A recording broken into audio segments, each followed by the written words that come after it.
Data breach involving Jewel-Osco. WGN Sean Lewis is at a store in the South Loop with reaction from customers.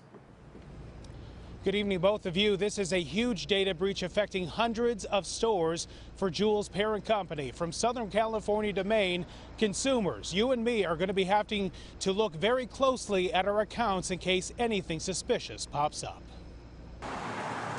Tonight, customers at Jewel-Osco are just getting word of this data breach.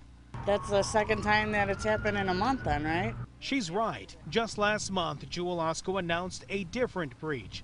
The company tonight is still looking at what data hackers got away with and how many of its customers are affected. Credit card numbers and expiration dates, also consumer names, are the likely targets. It's a little unnerving, honestly.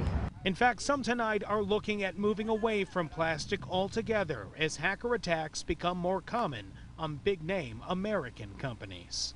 Me being from a younger generation, I use a lot of cards constantly, but a lot of my parents are starting to tell me, or my aunt and uncle, you need to carry cash, you need to carry cash, you need to carry cash, so I'm guessing that's what I'm going to have to do from going forward from here, honestly.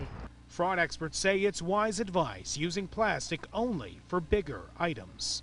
I think it's come to a point where the burden is shipped to the consumer, and the consumer has to be vigilant, has to go online and check their credit card statements, check their credit card and bank activity to make sure that has been no suspicious activity, and do this almost on a daily basis.